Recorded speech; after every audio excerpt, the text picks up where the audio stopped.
Hi, my name is Kobe Ufuku, and today I will be presenting Colombian Civil Wars represented in 100 Years of Solitude. Before I begin my presentation, I have provided a breakdown so that the viewer can understand how I plan to dissect my presentation today. My first slide pertains background information on 100 Years of Solitude, where I will quickly summarize the novel and give you background information and its connection to the Colombian Civil War. My second slide then contains information about the main causes of civil war, as civil war is prominently seen in many countries to further evolve society. An example of this could be the Civil War of the United States, and civil war is also seen in Canada. My third slide will then specifically talk about the Civil War in Colombia, the political affairs at this time, and what was going on at this time in Colombia that led to civil wars. My fourth slide will then delve into a specific war, the Thousand Days War. The Thousand Days War is best represented in 100 Years of Solitude, as there are similar events that occur in the Thousand Days War as well as in 100 Years of Solitude. My fifth slide will then specifically talk about the Civil War in the novel. And finally, my sixth slide will talk about modern day Colombia and the differences between 19th century Colombia and present day. Background information on 100 Years of Solitude. The novel was created by Gabriel Garcia Marquez. The Colombian author and native was inspired to create the fictional story from the storytelling of his grandparents about 19th century Colombia. The novel imitates real events in 19th century Colombia, the primary highlight being the imitation of the Thousand Days War from 1899 to 1902, the real-life Civil War which the book is mainly based on. The setting is in the fictional village of Macondo, a village in a position of disarray for most of the novel, with the exception of the beginning with early civilization and the end after a serious bloodbath. The entirety of the novel focuses on the Colombian Civil War for over a century, focusing on the corruption and divide in the government and political affairs. Macondo's civil war becomes increasingly violent after the production of a banana plantation that exploited its citizens for poverty wages, forcing them to work through poor conditions. The issue with the matter was the dictatorship of the conservatives were enforcing this way of life on its people. Monopolizing the business from the liberals, the Liberal Party grew fed up and decided to go to war. When the banana workers finally attempted to retaliate with a strike and overthrow the government, the army in response murdered thousands of these workers and also wiped out many liberal soldiers who fought for the freedoms of these people. The novel focuses on the power trip from the Conservative Party at this time, and through many battles, both parties came to the ultimate decision that all civil battles are not worth the blood being shed. Main causes of civil war. Throughout history, there has been multiple civil wars in Colombia. To name a few, the Colombian Civil War of 1851, the Thousand Days War from 1899 to 1902, and La Valencia, the 10-Year War from 1948 to 58. Time seems to repeat itself in Colombia with constant divide, as I will touch upon later. This small glimpse of wars I provided is a result of over 10 wars and conflicts. The question is, why are these civil wars happening? These are happening for four main reasons: lack of political rights, the quest for power, social inequality, and loss in trust in citizens. This is mainly reasons for why every civil war is started.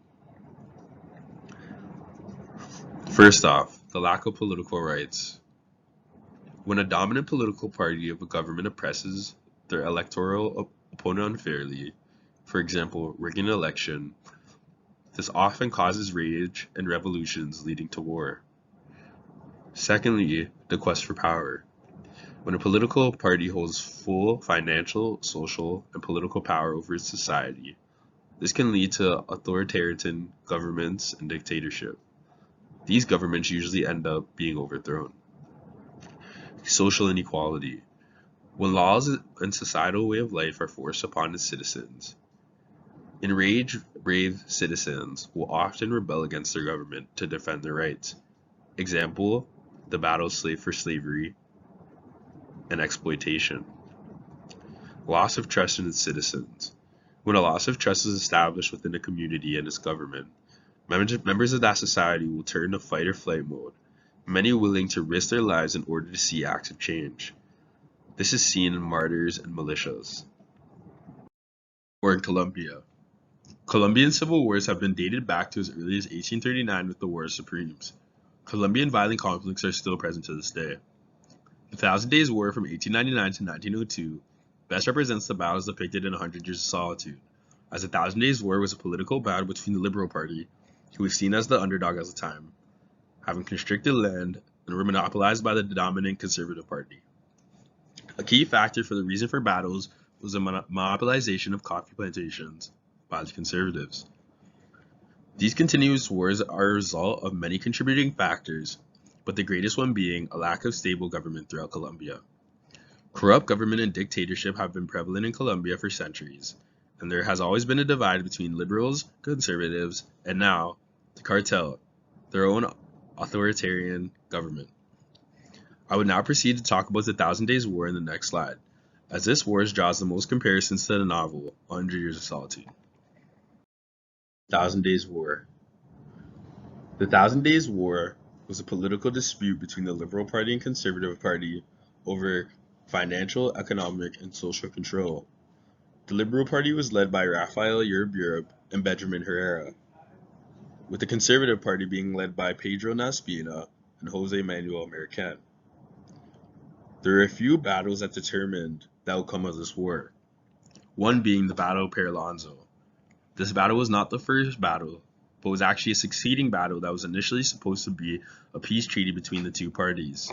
The Liberals and Conservatives met in the mountains of Cerro Tasajero in attempts to come to terms with the peace treaty. As set up by the Liberals, they ambushed the Conservatives the following day by crossing the river Peralonzo. The Liberals have gained heavy momentum as they won the battle, forcing Conservatives to flee. What led to this? What led to this was an election that the Conservatives rigged, which had made the Liberal Party of Colombia very upset, with them beginning to plan a revolution. This eventually led to civil war, with the Conservative government starting at the Battle of Bucaramanga. The Liberals were defeated after a 2-day war, leaving over 1,000 deaths and 500 wounded between both parties. The Conservatives had full control over the economy, with dominance over the coffee plantations. The Battle of Polonagro was the most brutal battle in the war. In a bloodbath, about 2,500 people were left dead on both sides. The Conservatives had won slightly in the skirmish, but both sides were questionable of the price of the war, as many people were dying. After the Battle of Polonagro, soon after, the Liberals had finally decided to surrender under the Treaty of Wisconsin, which was placed in November 1902. Civil War in 100 Years of Solitude. Gabriel Garcia Marquez used the fictional story of 100 Years of Solitude to represent the real-world issues surrounding Colombia and its consistent conflicts. A main theme surrounding the novel is the concept of history repeating itself in Colombia, with political disputes arising time after time. A way Marquez represents this is the use of repetition, using limited names in the Buendia family to represent repeated mistakes over the generations. The novel also is not in chronological order, inferring that many events are repeated through generations. The novel covers 6 generations of Jose's, Arcadios, and Orlanios, all Buendias that participated in the Civil War split between both sides, liberal and conservative. Orlanios lead the Liberal Party in attempts to overthrow the conservatives and their corrupt control over the banana plantations. This is a contrast to the real-life coffee plantations in Colombia during the Thousand Days War. The novel follows similar events to the Thousand Days War, with the eventual surrender of Orlanios' liberal military, and also presents a genocide of banana plantation workers, which also can be a contrast to the real-life coffee plantations in Colombia. I've provided an image in the bottom right of young conservative soldiers in preparation for the Civil War. I have placed this just to show you how young these soldiers could be fighting in this war. Modern day Colombia.